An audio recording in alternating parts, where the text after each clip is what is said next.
प्यारे विद्यार्थियों, नमस्कार।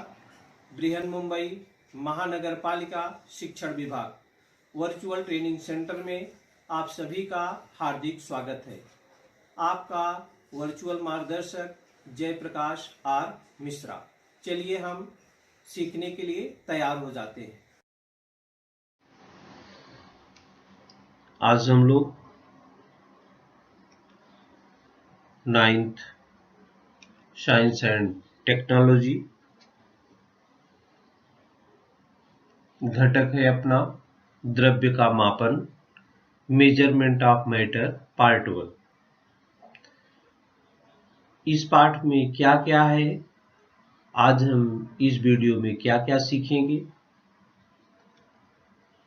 रासायनिक संयोग का नियम, लॉ ऑफ केमिकल कॉम्बिनेशन, परमाणु आकार, द्रव्यमान, संयोजकता, एटम शेप, मास, वैलेंसी, अणु द्रव्यमान और मोल की संकल्पना, molecular mass and the concept of mole और मूलक, रेडिकल्स।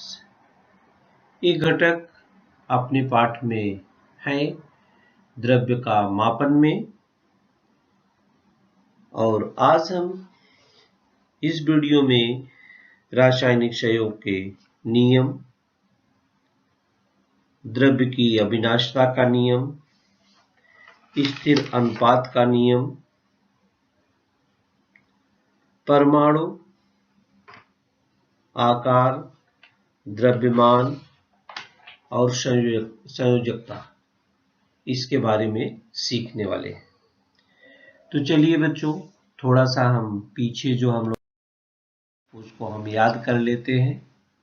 थोड़ा याद करें, डाल्टन का परमाणु सिद्धांत क्या है, यौगिक कैसे बनते हैं,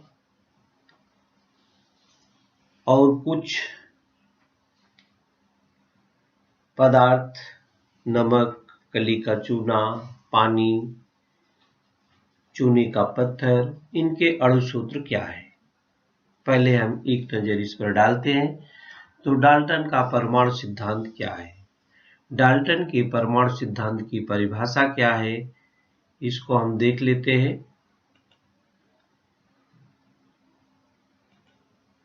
डाल्टन के परमाणु सिद्धांत की परिभाषा, डाल्टन्स एटॉमिक थ्योरी। डाल्टन के परमाणु सिद्धांत के अनुसार प्रत्येक पदार्थ छोटे छोटे कणों से मिलकर बना होता है, जिन्हें हम परमाणु कहते हैं।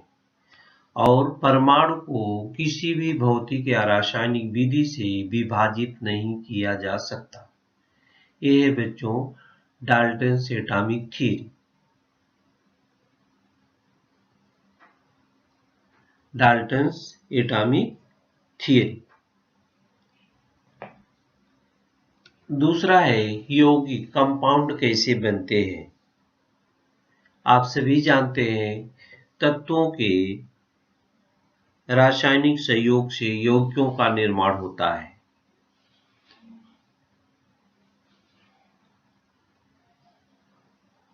और डाल्टन के परमाणु सिद्धांत जो आपने अभी पढ़ा है,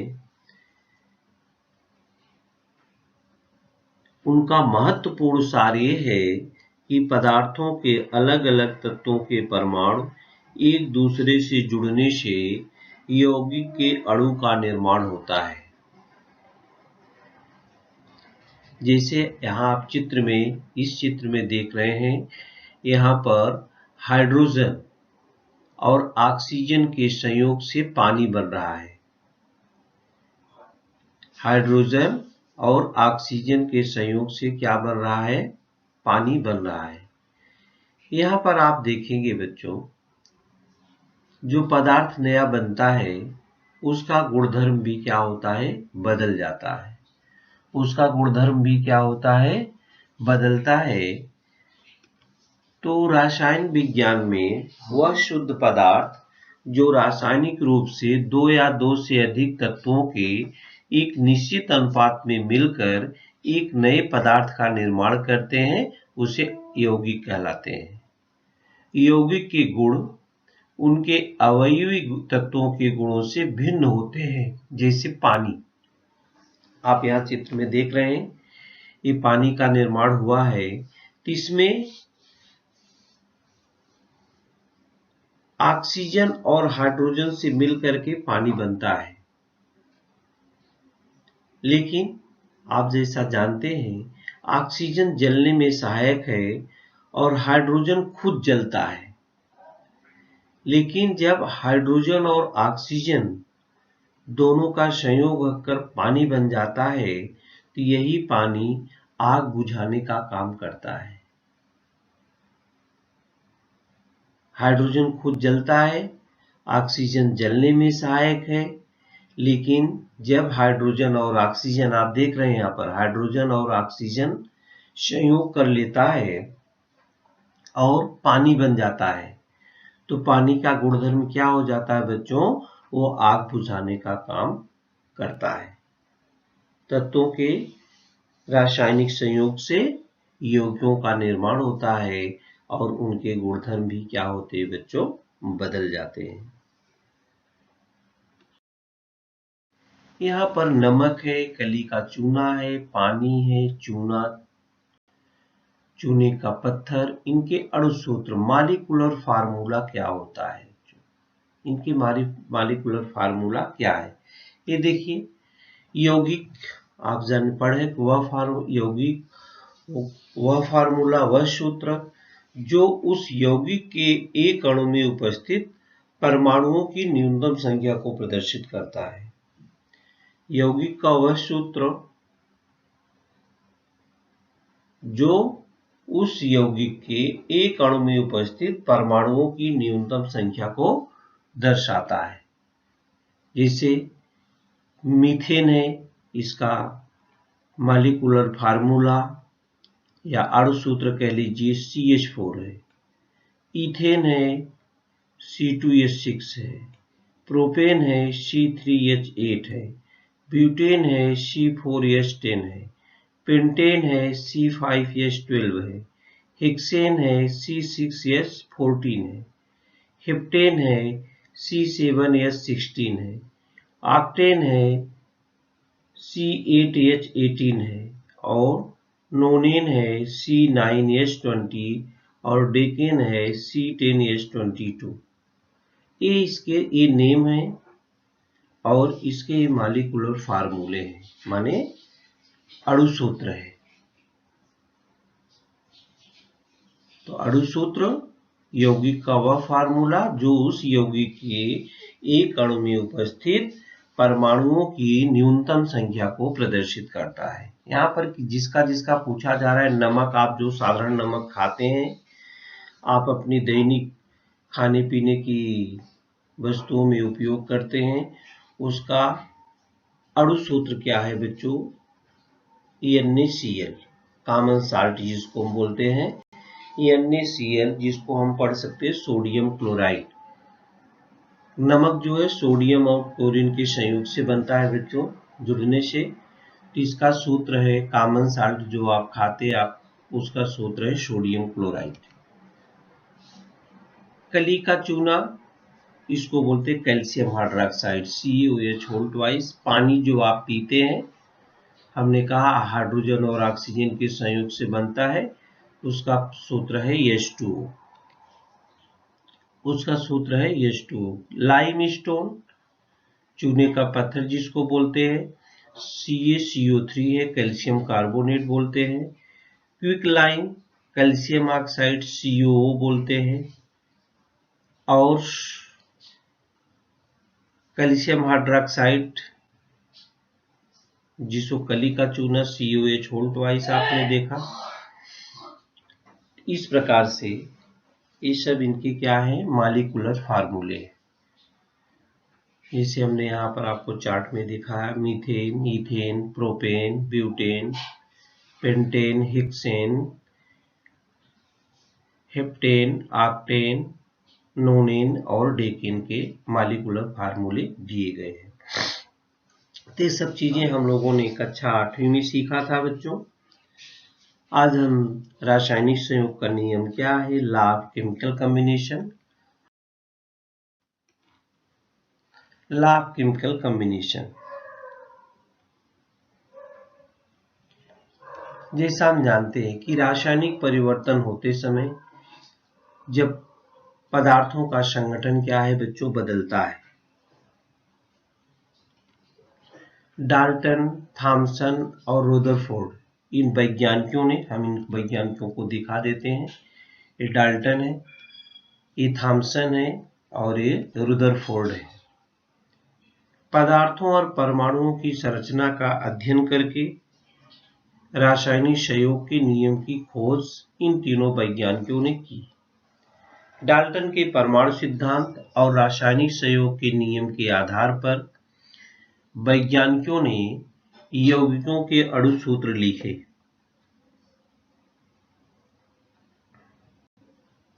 और ये अणु सूत्र रासायनिक संयोग के नियम का पालन करते हैं। ये अणु सूत्र क्या करते हैं, रासायनिक संयोग के नियम का पालन करते हैं। तो हमने देखा कि रासायनिक परिवर्तन होते समय एक केमिकल रिएक्शन हो रहा है तो पदार्थों का जो संगठन होता है वो बदल जाता है।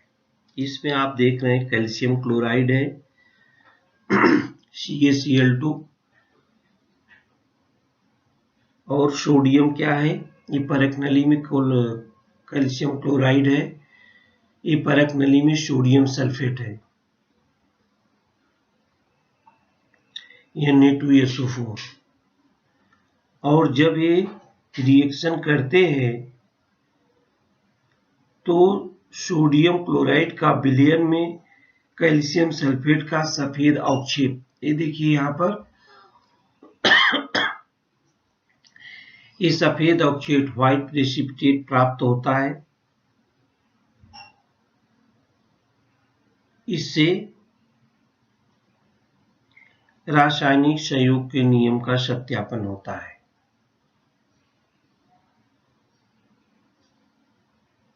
आगे हम आपको द्रव्य की अविनाशिता का नियम, law of conservation of matter के बारे में बताएंगे।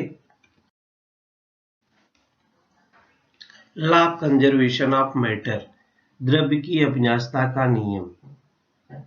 इसमें बच्चों क्या है अविनाशिता का नियम में कि मूल द्रव्य का भार,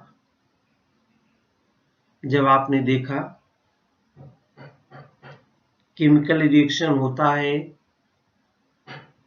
मीन्स रासायनिक परिवर्तन होते समय पदार्थों का संगठन बदल जाता है, नया पदार्थ बनता है, तो जो पहले का द्रव्यमान है और जो परिवर्तन हुआ है वो द्रव्यमान, दोनों क्या होते हैं बच्चों,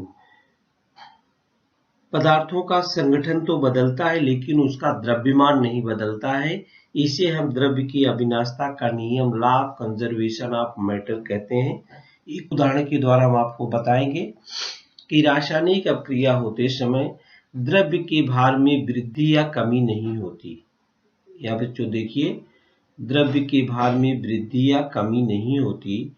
रासायनिक अपक्रिया के अभिकारकों, रिएक्टेंट्स का कुल भार रासायनिक अपक्रिया से निर्मित होने वाले उत्पादों, प्रोडक्ट्स का कुल भार समान होता है। इसे ही द्रव्य की अविनाशिता का नियम कहते हैं। तो चलिए एक हम रिएक्शन ले लेते हैं और उसके देखते हैं कि जो भार है वो समान है कि नहीं।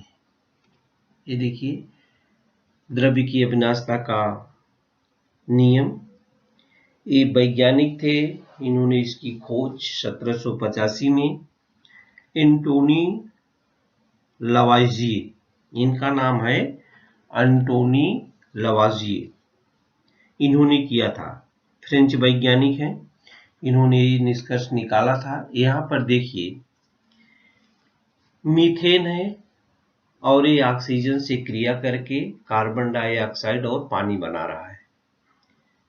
मीथेन जब ऑक्सीजन से क्रिया करता है तो कार्बन डाइऑक्साइड और पानी बताता है। ये देखिए ये रिएक्टेंट है, ये रिएक्टेंट है और ये क्या है, प्रोडक्ट है।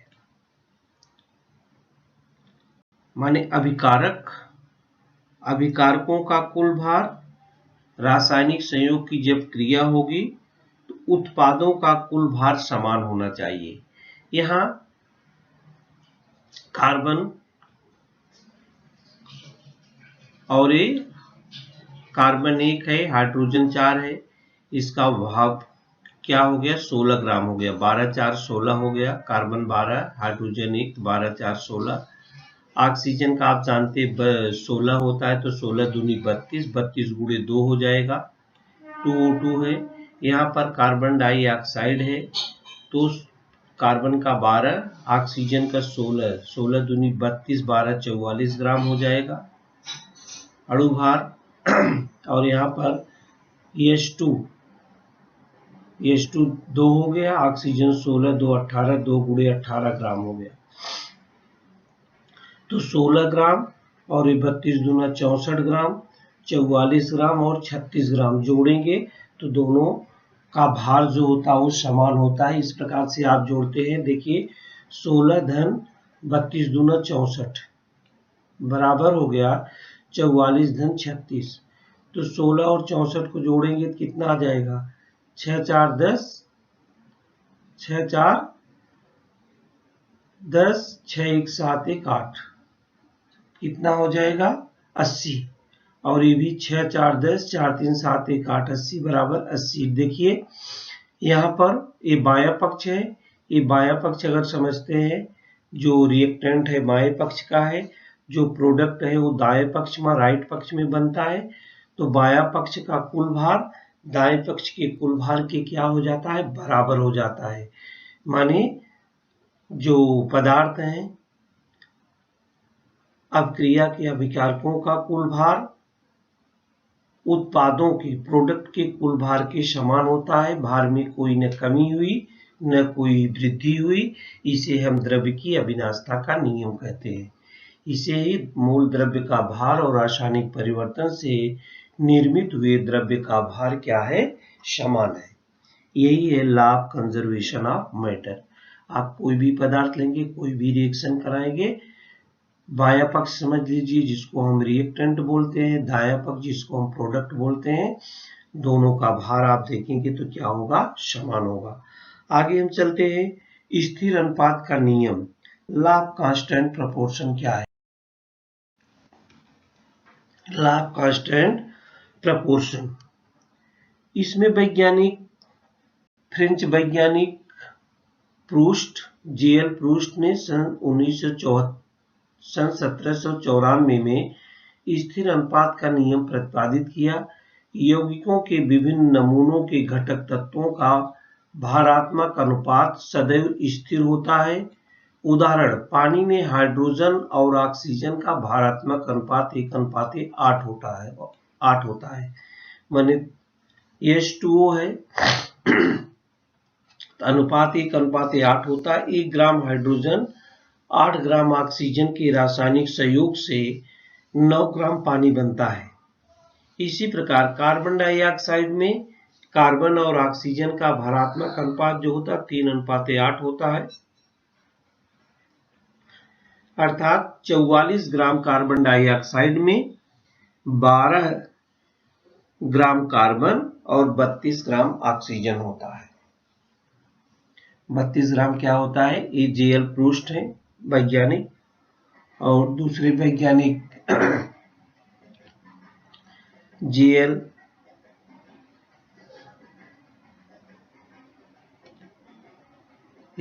लेवेशियो, इन लोगों ने नियम प्रतिपादित किया है लॉ ऑफ कांस्टेंट प्रोपोर्शन। ये देखिए H2O में इनका जो भारात्मक अनुपात है 1:8 है, माने 2 हाइड्रोजन 1 ऑक्सीजन, तो 2 कितना हो गया 16, 2 कितना हो गया 16। इस प्रकार से देखिए 2:16 और इसको संक्षिप्त रूप करेंगे तो हो जाएगा 1:8, ये भारात्मक अनुपात हो गया।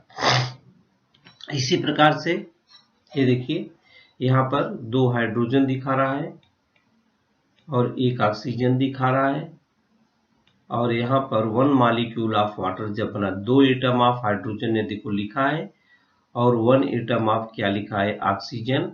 तो 1 मॉलिक्यूल जब वाटर बनता है तो H2O बनता है। तो इसका जो भारात्मक अनुपात है वह 1:8 है। इसी प्रकार से हम कार्बन डाइऑक्साइड CO2 में भी देखते हैं, कार्बन 1 है और ऑक्सीजन 2 है। कार्बन 12 ऑक्सीजन 32, उसका भी संक्षिप्त रूप हम इस प्रकार से निकालते हैं भारात्मक अनुपात का, तो 3:8 आता है। कार्बन और ऑक्सीजन का 12:32 करेंगे तो 4 तिहाई 12 और 4 अठे 32, 3:8 आता है। ये है बच्चों लॉ ऑफ कांस्टेंट प्रपोर्शन।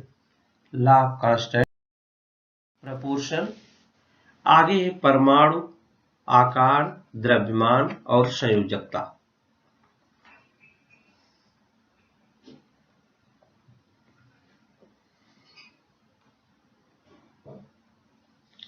बच्चों जैसा हम जानते हैं एटम, जिसको हम परमाणु बोलते हैं, परमाणु के बीचों बीच में आप देख रहे हैं नाभिक होता है।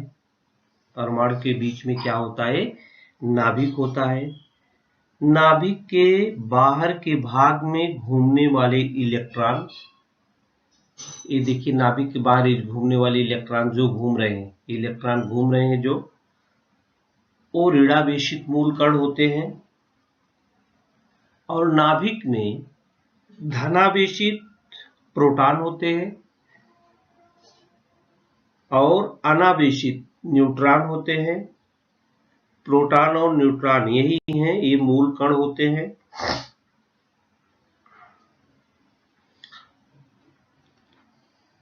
परमाणु के बीचों बीच नाभिक होता है। नाभिक के बाहर के भाग में घूमने वाले इलेक्ट्रॉन ऋणावेशित मूल कण होते हैं। नाभिक में धनावेशित प्रोटॉन और अनावेशित न्यूट्रॉन ये मूल कण होते हैं। स्वतंत्र परमाणु में परमाणु के नाभिक और बाह्यतम कक्षा के बीच की दूरी को क्या कहते हैं, परमाणु त्रिज्या कहते हैं। परमाणु त्रिज्या की इकाई जो होती है नैनोमीटर होती है, इसको हम नैनोमीटर में व्यक्त करते हैं।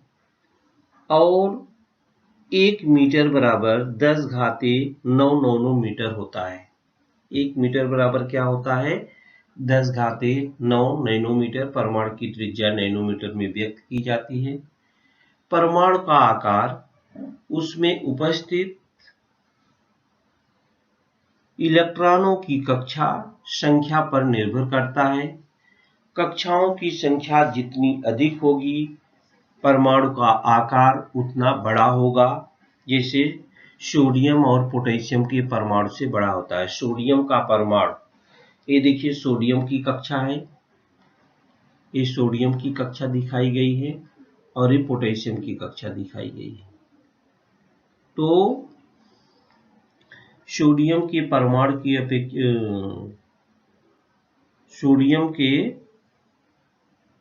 की अपेक्षा पोटेशियम के परमाणु से जो होते हैं बड़ा होता है। ये 2 परमाणुओं में बाह्यतम कक्षा समान है, तो जिस परमाणु के बाह्यतम कक्षा में अधिक इलेक्ट्रॉन होंगे उसका आकार जिस परमाणु की बाह्यतम कक्षा में कम इलेक्ट्रॉन है उसकी तुलना में छोटा होता है। जैसे सोडियम के परमाणु की अपेक्षा मैग्नीशियम का परमाणु क्या होता है, छोटा होता है। सोडियम के परमाणु की अपेक्षा मैग्नीशियम का परमाणु क्या होता है, छोटा होता है। तो इलेक्ट्रॉन विन्यास के आधार पर इसको हम पहचान सकते हैं। परमाणु का द्रव्यमान क्या होता है बच्चों, मास ऑफ एटम। ये तो आपने आकार देखा, मास ऑफ एटम। परमाणु अत्यंत सूक्ष्म होता है, इसको एटम बोलते हैं। ये देखिए आप देख रहे हैं, परमाणु अत्यंत सूक्ष्म होता है। परमाणु का द्रव्यमान उसके नाभिक में समाविष्ट होता है। और द्रव्यमान क्या होता है, प्रोटॉन, ये प्रोटॉन है और ये न्यूट्रॉन है। नाभिक में हमने अभी पीछे बताया कि प्रोटॉन और न्यूट्रॉन ही होते हैं, तो प्रोटॉन और न्यूट्रॉन का जो योग होगा वही होता है एटॉमिक मास नंबर। यहां पर आप देख रहे हैं इसके नाभिक में, कार्बन एटम में नाभिक में प्रोटॉन 6 है, न्यूट्रॉन 6 है, दोनों का योग हो गया 12 और ये इसका एटॉमिक मास हो गया 12। परमाणु के नाभिक में उपस्थित प्रोटॉन धन न्यूट्रॉन की संख्या को परमाणु द्रव्यमानांक या एटॉमिक मास नंबर कहते हैं। प्रोटॉन और न्यूट्रॉन को एकत्रित रूप से नाभिक के मूल कण न्यूक्लियस भी कहते हैं। इसकी जो परिभाषा दी गई बच्चों, परमाणु आप जानते हैं अत्यंत सूक्ष्म होते हैं।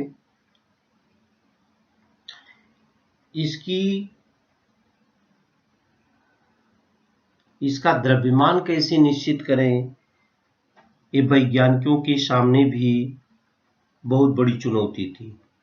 तो 19वीं शताब्दी में वैज्ञानिकों को परमाणु द्रव्यमान का मापन अचूक करना संभव न होने के कारण परमाणु के सापेक्ष द्रव्यमान के मापन के लिए एक संदर्भ परमाणु की आवश्यकता हुई और इन्होंने हाइड्रोजन का परमाणु सबसे हल्का होने के कारण प्रारंभ के काल में हाइड्रोजन का संदर्भ परमाणु के रूप में चयन किया गया, जिसके नाभिक में केवल एक प्रोटॉन है। ऐसे हाइड्रोजन के परमाणु का सापेक्ष द्रव्यमान जो होता है 1 स्वीकार किया गया। इस कारण सापेक्ष परमाणु द्रव्यमान का मान परमाणु द्रव्यमानांक P+n के जितना ही बराबर हुआ। बाद में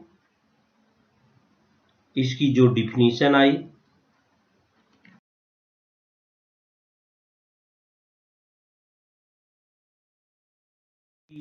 प्यारे विद्यार्थियों, हमने जो आज सीखा हमें पूर्ण विश्वास है आप उसको अच्छी तरह से सीख चुके हैं। और कार्बन के रूप में इसको कार्बन के एक परमाणु के सापेक्ष द्रव्यमान को 12 स्वीकार किया गया।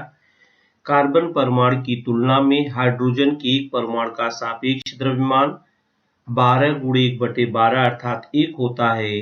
तो परमाणुओं के सापेक्ष द्रव्यमानों के आधार पर एक प्रोटॉन और एक न्यूट्रॉन का द्रव्यमान लगभग 1 होता है। इस आधार पर ये बताया गया। तत्व है जैसे हाइड्रोजन है, हीलियम है, लिथियम है, बेरिलियम है, बोरान है, कार्बन है, नाइट्रोजन है, ऑक्सीजन है, fluorine, neon, sodium, magnesium, aluminium, silicon, phosphorus, sulphur, chlorine, argon, potassium और कैल्शियम। तो बच्चों ये बहुत सारे तत्व हैं। इसका परमाणु द्रव्यमान आपको लिखना है। बहुत सारे तत्वों के हमने नाम बताए, उसके परमाणु द्रव्यमान क्या करना है आप लोगों को लिखना है।